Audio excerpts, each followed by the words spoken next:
Anyone who's watched this channel, this Shadow Teacher 33 channel, for some time, you'll find that it's no mystery that I am a huge Bruce Lee fan. And I've made reference to this interview that Bruce Lee did before. This interview I'm speaking of is an interview that's probably floating around on YouTube, and the host asks Bruce Lee, "What do you want to be remembered as most?" And what Bruce Lee responds with is he says that I want to be known as a real human being.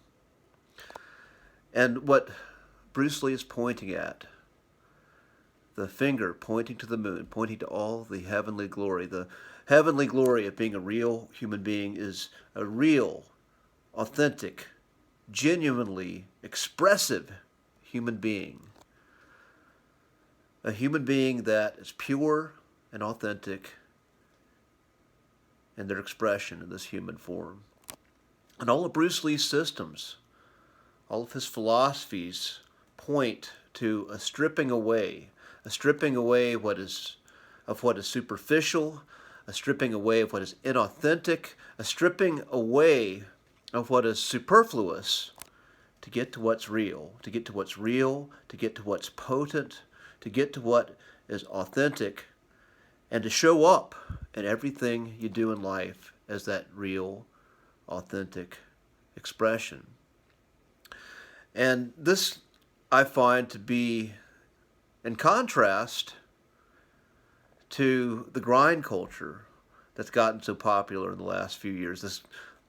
This whole idea of grinding so you can do more, so you can be more about expanding and expressing on such a huge scale.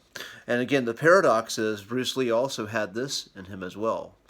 His dream initially was to open a chain of martial arts studios and expand.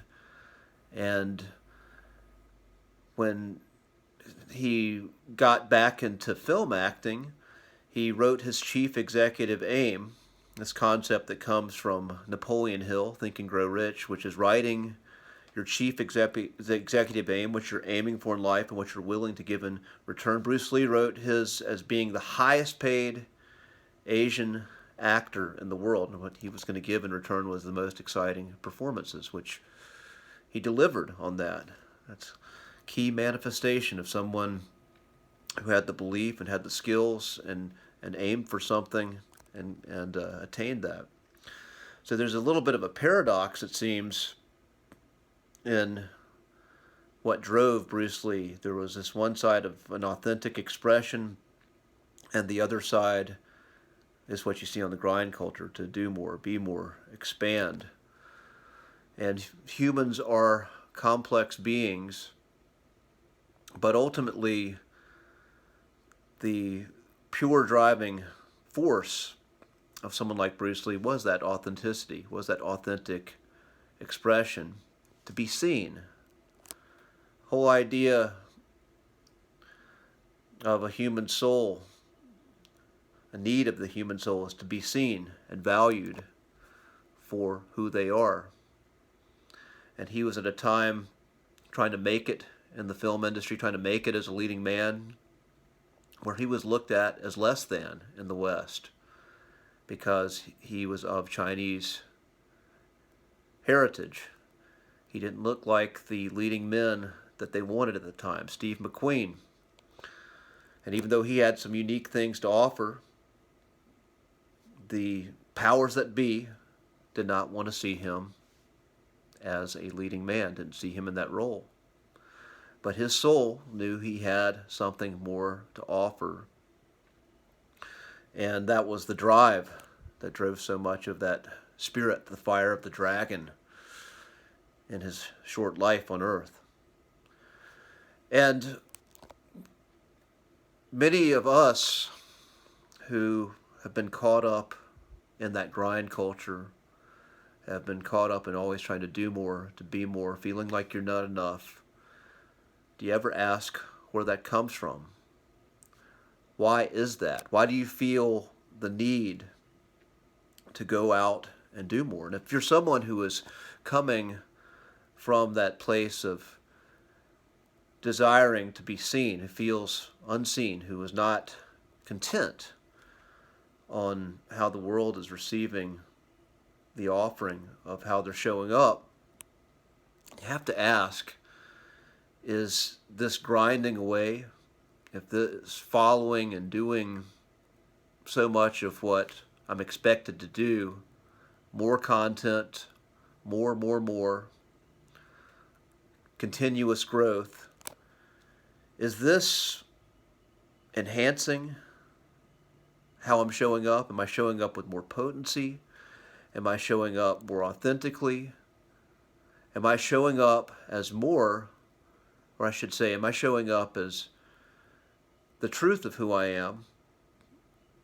Or in this quest to be true, where I've taken on this more growth, crush and hustle mindset, am I actually diminishing the truth of who I am?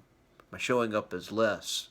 Am I imitating what's around me in order to grow? Am I imitating what I see on YouTube? Am I imitating what I'm seeing in the social media culture, which rewards through its algorithms showing up in a very formulaic way and rewards these formulas with growth, with followers, with expanse? And when ultimately what my true desire is to show up authentically, am I compromising my authenticity for the sake of growth? Am I compromising the potency of my soul and my true offering for the sake of growth? And if I am, is that truly bringing me joy?